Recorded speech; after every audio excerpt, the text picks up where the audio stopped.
Set up. Okay, yeah. So we want to kind of emulate the forest here, but we're a little light on trees. So we're looking for a couple people that came together that want to become the trees for a bird to fly to. Get a really, really close look at this bird. I see a lot of people being voluntold. How about right here in the black and white and then like the very colorful stripes? Yeah, just stand right up, stay right in your seats, stay right where you're at. The coolest part of the bird show is they can fly, right? So all you need to do is go like this to form a hoop. Oh, perfect.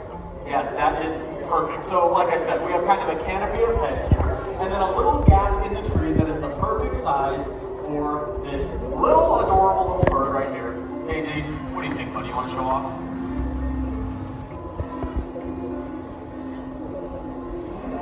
Nicely! A great big round of applause for our forest. You guys were excellent. Thank you for your help. And yeah, flight, that's kind of what sets birds apart, right? Just makes them special and awesome. And for trumpeter hornbills, it helps them dart through the forest and catch flying insects right out of the air if you're digging in the bushes. Yes, standard here at Disney. But I have this, Josh, to show this off. Does anybody know what it is? Shout it out. Rocket. Yeah, okay, stop rocket, but today go with me because trumpeter hornbills, they also really like grapes. They do. So my thought, Josh, is that we could just put a grape right in the launcher. Oh, that's a fail. We'll put the grape in the launcher, and then we'll put it up in the air and see if Daisy wants to catch it. Is that how you make Space Jam? Yes, I like it. Me too. Wow. Welcome to the bird show, huh? Yes. But we need someone to help us out. Do I have anybody want to help me out on this one? How about in this striped shirt? You knew exactly what this was called. Come on down, my friend, and let's give him a round of applause. All right, here, we'll come right over in the middle so everybody can see us. And if y'all want to get any film or anything, you're more than welcome to come down to get a little closer look. Okay, and what's your name, my friend? Oliver? My name is Adam. I love the get-up, my friend. It looks great and classy. Very yes. Yes. Okay, Oliver. Have you used one of these before? Perfect. Okay, as long as you know, then we're good, right? Okay, so my thought, Oliver, we'll get this all set up for you, and then how about we all count Oliver down from 3, and when we get to 1, that's when you'll take over, okay, bud? But first things first. Oh yeah. Josh and Daisy are ready too. Yes, we are ready. Okay, Oliver, let's give him a countdown. 3, 2, 1. Yes! There it is! Perfect. Hey, high five, my friend. That was amazing. All right, yeah, you're welcome. You can go ahead and have a seat with the family. Let's give Oliver another round of applause for helping us out. Excellent. Adam, to be honest, I was not confident, but that was a pleasant surprise. That was actually pretty cool. Yeah, we're about 50-50 from launches here in Florida, so yeah, pretty surprised too. Yeah, and Daisy, yeah, you are awesome too. Yeah, really savor that treat. Yeah, you look great, kiddo. And there's plenty for you back home in your aviary. It's right through that doorway. Same door you've been nesting under for 5 years. Yeah, right through there. That's Daisy, the trumpeter hornbill. Oh yeah. Yeah, those hornbills, they come in all different shapes and sizes. They're a pretty smart group of birds, actually. But if you get to the top of the bird, and maybe the top of the animal intelligence scale, we have the corvid family, crows and ravens. This little guy is named Walker. Yeah, and Walker the Pied Crow, he knows Josh and I really, really well. But let's bring those smarts out to all of you. So I need the help of another volunteer, an adult this time. Sorry, kids. And one more. We need a $1 bill. Does anybody have a dollar on $1 bill? Yeah, it's a weird request. It'll make a lot of sense. How about right here in the red? It looks like a zebra shirt you have on. Oh yeah. It looks like you're digging in the other backpack too. That's always helpful. And you can stay right where you're at. And okay, so the idea being that $1 bill, everybody's got that in the park, so it gives us an opportunity to see Walker eat something on the ground. Yeah, he's going to hang on some popcorn. Oh, popcorn is my favorite. It's like $10 out in the park anyways. Okay, so that money, all you have to do is put it out to your side, and the idea is that Walker knows exactly where to go to get more popcorn. Now, I think if you put your hand up just a little higher, perfect. Whenever he's back on track. Hello, my friend. Yes. Ooh, that was a good, nice, salty piece there. Yeah, he's so cute. All right, you wanna try this out, Walker? Okay, so yeah, he knows exactly where to fly to when he sees that $1. So he can. She was holding on tight. We are at Disney World. Count It's pretty wise. Yeah, that is smart. But let's just see what he does maybe when we let him take the dollar. It'll be worth it, trust me. Okay, Walker, we already kind of got an idea. Yep. Okay, so he goes out there, takes the fancy money. Surprise! Here's my favorite card. You want to show him where it goes? Nice. Good job, Walker. Ma'am, thanks for being patient. Okay, I think, does anybody have like $20 over here who wants to do that? I'm playing around. We're just messing around. We're going to bring this money right back to you. Hopefully Walker will do it for us. So, if you put your arm out like that, perfect. And whenever he comes over and lands on your arm, just wrap your fingertips around it so it doesn't blow away. Awesome. So great. Thank you so much for playing along. Walker, you're so smart right there. Just a little more. Here you go. Man, that is amazing. What's that? Someone just got money back at a theme park. That's kind of unbelievable. Well, this is fun. There are birds flying all over the place. But I think you're going to like this next bird in particular. It's a really cool one. What do you think? You want to see an owl fly?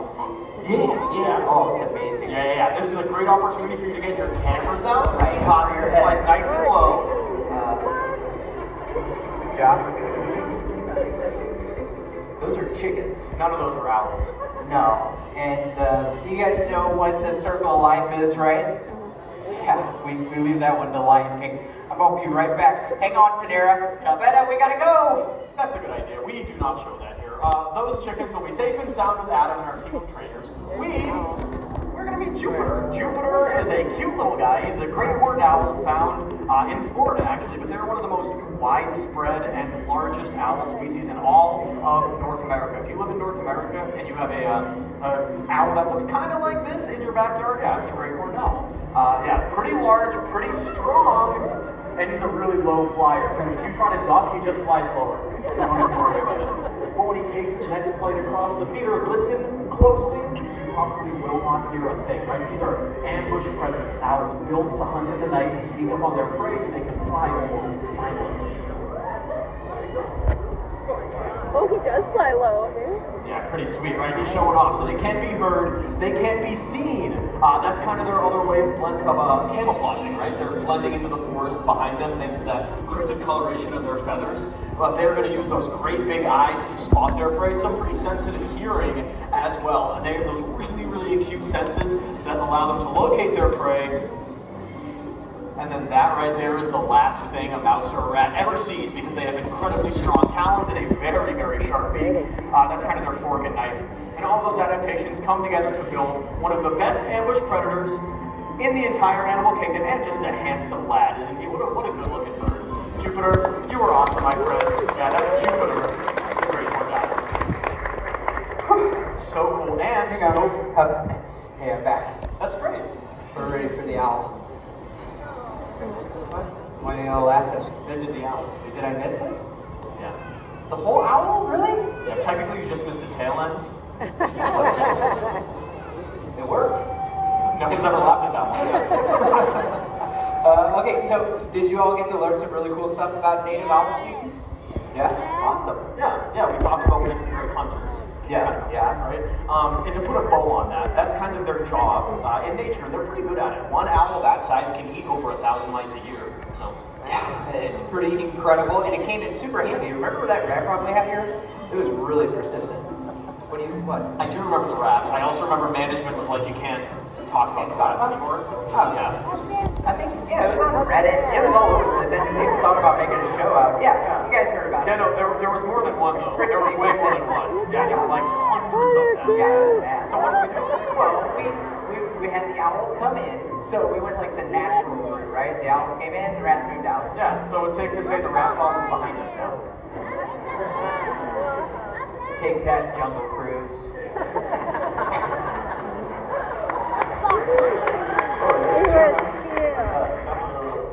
Okay, thank you. We should probably move on to the birds, right? Talking about birds in the bird show. Yeah, it's a novel idea. Yeah, that's a great idea, yeah. Okay, so we always get questions about training, right? Like, look, there's macaws hanging out up there. Yeah, they don't even work here. Yeah, they don't, but it's the training that we utilize, positive reinforcement, that always helps us out of a situation. Like you said, they don't even work here, but they come and hang out. How cool is that? Alright, anyways, so what I'm getting at is, you guys ever see a training session? Yeah? Okay. Yeah, I know, it's not what we would normally do, but Luca's ready to go for after-show training. Yeah, we're gonna do. Just do it right here, right now. You're so good at, like, explaining behavior. I'll just talk about what we're doing. We're like a little spin on the rock with Okay, and sure. Okay, no, you know what, that's a fun idea. Okay, so we're meeting Luca, who's a very fun, smart little bird, another caller right Good. here. Yeah, there. And yeah, you see how when Luca went on over to Adam gave him a treat. We're handing out treats all over the place, but what we're doing is we're hopefully reinforcing specific behaviors when we give them treats, right? That's the idea. Okay. Yeah. He just untied my shoe. He really did it though? Yeah, he really did it. Nice. Okay, No, don't. sorry. My bad. I'm trying to work on this spin on the rock. Yeah. Okay. Yeah, so when you're looking for something like a spin, right, you're looking for like maybe a quarter spin or a half spin, and then you reinforce those approximations. You did it again. Yeah. You want to see a really cool observation?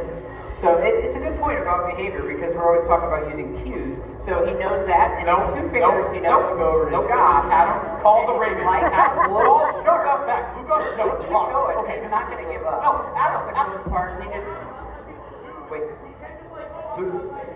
Luca? Is that silver? Wait.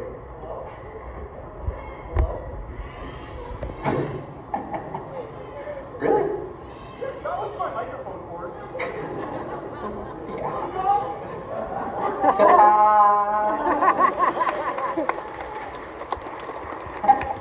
They're clapping. You are too. That's good. You know? Well, is it back there or what? It's gone. That's good. They're cheap, right? No, I don't think they're cheap either. But, Fernando, he's one of the sound techs in the back here. Hi, Fernando. Hi. Oh, he's shaking his head. Sorry. The backup. We got a backup. We got a backup wire. Yeah, it's in the back, but it's a two-person show. What? You rewire? Yeah, we could do it right through the doorway if your shoe is still untied. Look out. Well, you all like magic? The Gathering? Yeah. Thank you. Okay, so we got to see some macaws that don't even work here. Probably they moved over here now. Do you all want to see like a little talking parrot? Yeah. Yeah? Oh, okay. All right, let me see if maybe we can make this work. Hey, Corey? Corey, are you back here? Oh, yeah. Okay, sweet. Well, I was wondering if maybe we could bring Kiwi out a little early. Do you think you can give me a hand with it? I know, but yeah. Yeah? Perfect. Okay, cool. Corey is going to give us a hand with Kiwi, and Kiwi is a really special little bird. Like I said, he's like a talking parrot. But Kiwi, the way that we work with Kiwi and train with him, I need some help. So do I have another volunteer? And I have to get a little choosy with this one. I need someone between the ages of 8 and 10 who also feel really comfortable with a mic in their hand and are super good at math. Yeah, it's pretty cool stuff. How about in the gray tank top shirt back there? You want to come and help me out, bud? Okay. All right. Yeah. Okay. So this will make a lot more sense. But Kiwi is an amazing little African gray here with Corey, and I'll go get our volunteer real quick. You want to tell them a little bit about Kiwi? Sure. Yeah. I'll introduce everyone to Kiwi here. He is an African gray parrot. First of all, can you say hello? A little hello right there. Yeah. But you know what? African gray parrots are known for their ability to mimic the sounds around them. Kiwi's been here a while, has learned a few things. For one, he can tell everyone his full name. Kiwi, wee wee. He gave himself a last name. Yeah. He's been around the other birds for a while, so he's picked up a few bird sounds. My favorite is the chicken. Yeah. Apparently, he's also been elsewhere in the parks because he has a really good pirate. You say you're a pirate? Yeah. Pirate right there. But he's very smart, which is why Adam brought our volunteer up here. So who do we have? Tell everyone your name in the microphone. Aiden. Aiden! Let's give Aiden a round of applause. Aiden, thank you so much for coming up and helping us out. So here's what we're going to do. We're going to have a math competition between you and Kiwi here, Aiden. All you have to do is answer into your microphone before Kiwi answers into his. Real simple. You got that? Okay, let's get started. All right, first question. Aiden, Kiwi, what is 1 plus 3? 4. That was good. That was good. We'll call that a warm-up. You're doing great. You're doing great. We won't worry about that one. We'll throw it out. Now you know what's going on. I think you'll be better for this one. So let's do this. Let's do 7 minus 3. Okay, Quick. okay, got it? Oh, I'll slow him down a little bit. I'll do a harder question. Kiwi's gonna have to think a little bit more. That'll give you a chance to catch up, Aiden. Okay? You ready? All right. Let's do this one. Let's do 12 divided by 3.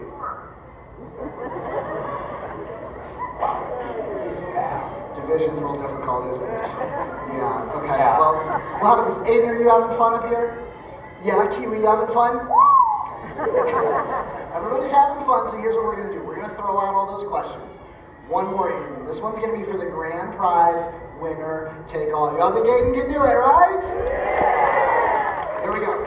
Everybody's behind you for the grand prize. Aiden, Kiwi, what is 2 plus 2? 4. He got it! That's so good. In fact, you win the grand prize. It's a sunflower seed. Actually, Aiden, we're having a lot of fun. You are much better at math than Kiwi is. Watch this. Hey, Kiwi, what's 100 plus 3? Is that right? No, Kiwi, is that right? No, it's not. Yeah, see, Kiwi is smart. He just doesn't know math. What he does know are cues. Yeah, every time I want Kiwi here to say the number 4, all I have to do is say his cue. It's actually another number. You may have caught what it was. You ready? You paying attention? 3, 3, 3. See how that works? That's why I didn't get that last question. You didn't get 2 plus 2. But I bet I'll even worry if I say something that sounds like his cue. Hey, Kiwi, what would you say if you hit your golf ball over a tree? Works if you think about it. Let's give Aiden another round of applause. Thank you so much. You did great. You can go on that right there. Kiwi, you did so good as well. But how about this? You want to end on a high note? And since the audience was so good too, why don't you give him a nice kiss? Goodbye, Kiwi, our African gray parrot. Thank you so much, Kiwi. You did great. Yeah, that was awesome. And Aiden, thanks again for helping us out. I know it's a little silly, but Kiwi, that's pretty amazing to see a bird like that and who can mimic as well as he does. And you know what? I don't want to just leave without saying that, you know, Kiwi's great and all, but you're probably never going to find one like that in the pet store. And they make really tough pets, having an African gray or a talking parrot. Hey, Backup works. Fernando. Thank you, Fernando. Appreciate that. Whew, yeah. And we came out here and did a little math competition with Kiwi. Math? Give me a hand. On vacation? Yeah. Woohoo! We love that. Yeah, you know. But, you know, before we move on, I just was telling the folks that as awesome as Kiwi is, talking parrots, they're super tough to bring into the home. Oh, like as a pet? Yeah. Yeah, I'm glad you pointed that out. Yes, parrots, honestly, some of the most challenging pets you can have. We are a team of professional bird trainers, and I don't think any of us have pet parrots, because in the home, that scream gets really, really loud. Not to mention they can bite hard, they can put holes in your furniture, and they can live upwards of, 50, 60, 70 years. Yeah. And the bigger macaws, even longer than that. It's definitely a lifelong commitment. Yeah. And at 5:30 in the morning, hearing that opera noise in the kitchen, I'm reading. Oh, Surprise! Okay. We're gonna move on, huh? Yeah, we changed things up. We thought we could meet Boris. Okay. All right. Yeah, that's sweet. Yeah, it's pretty sweet, huh? Everyone, this is Boris. He is a marabou stork, and it's one of the largest flighted birds on the planet. They're found in the African savanna, and their wingspan is about 11 feet across. Heads up, this is a whole lot of bird coming. That it is. And it'll take a couple more flights around the state. Such awesome birds, especially how big they are. But out in the wild, wow, yeah, right over the top of the head. Out in the wild, though, they eat carrion. Yeah, dead stuff. It's pretty gross, but it stops the spread of disease. And another reason why we like to call them nature's recyclers. Yeah, and in that way, they're our friendly reminder to do a little bit of recycling ourselves. I think the world would be a much cleaner place. And yeah, he can move in the air pretty well, but this is him at lightning speed on the ground. Don't blink. Ka-chow. That's Boris, the marabou stork. All right, that's pretty cool. Yeah, and you had no idea what was in stork for you. Stork. Yeah. Yeah, I get it, he's a stork. Yeah. Yeah, you didn't laugh, so I don't know if you like golf. Yeah. Well, you know, it definitely didn't bore us, right?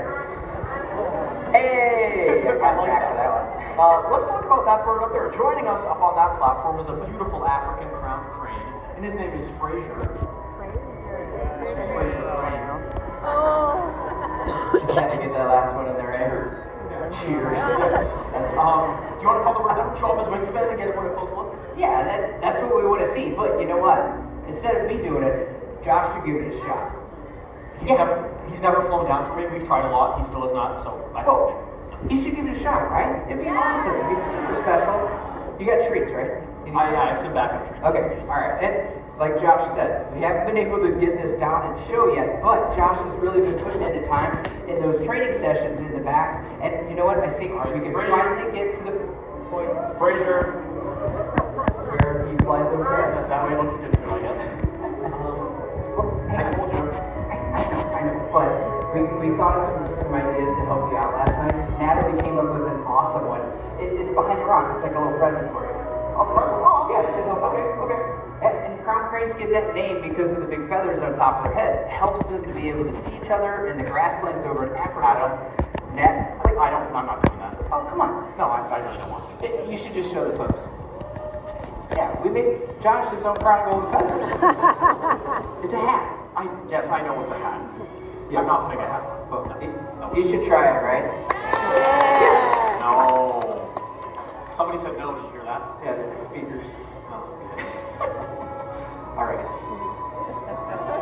Here we go, folks. Okay. Guy Fieri. Okay. That was uncalled for. All right, you got the treats, the hat. He's not going to miss you this time.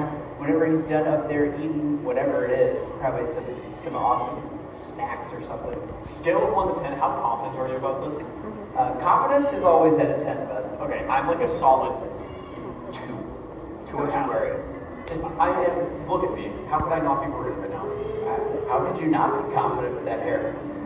I never wanted frosted tips, so. Well, hang on. You might want them now, huh? Alright. See how this works. Hey, buddy, hey, Fraser. Okay, well, try and give him a call. Fraser. We'll hire. Fraser!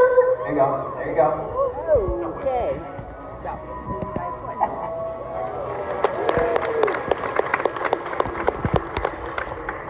Worked. Yeah? Is it really the hat? Oh, the hat. No, that was for everybody out there.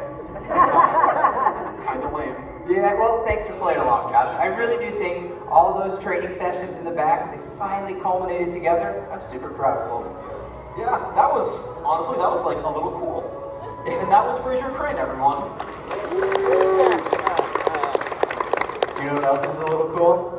Justin Timberlake from 2003, everybody. Also uncalled for. Why not? And alright, the hat's pretty silly. And it's not really how we train the animals we work with, but it kind of gives you a glimpse at how much we're willing to put into the trust account to build those relationships with our friends and coworkers, and also building that relationship with all of you.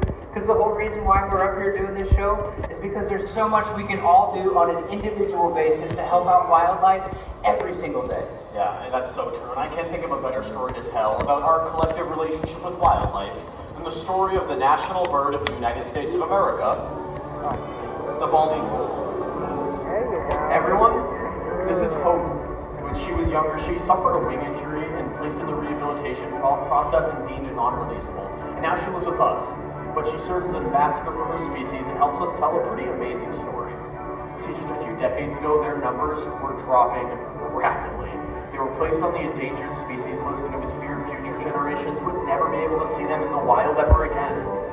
But then people, like all of us sitting in this theater, they came together and they took notice, and importantly, they took action and they started cleaning up the environment and stopped using harmful pesticides that played a huge role in their decline.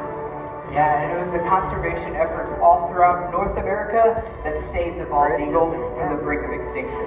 And everybody's efforts paid off, and the bald eagle's numbers started to rise, and they rose so high, they were taken off the endangered species list.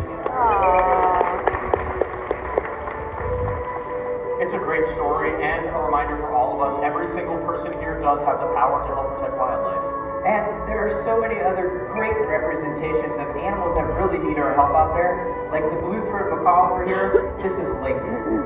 Blue-throated macaws are some of the rarest parrots originally found in Bolivia, and now there's less than 100 nesting pairs left out there. That's a really low number, but it's not all bad news. We've joined up with an incredible organization called the World Parrot Trust in hopes to help reintroduce and repopulate Lutheran macaws back into wild places. So someday soon, the sky is filled with them. That would be a pretty incredible sight to see. But it doesn't even end there. There are birds all around the world that have their own unique and incredible story, like David Bowie and Nog Hornbill, or this little Toko toucan. His name is Bruno. We don't talk about him. It doesn't matter what animal it is, the Lutheran macaw or the Nog Hornbill, just go outside and create new connections with wildlife. Well said, Adam, and behalf of all of us, especially those of us with feathers, I'd like to leave you all with one final big thought. May your heart take flight and your spirit soar forever.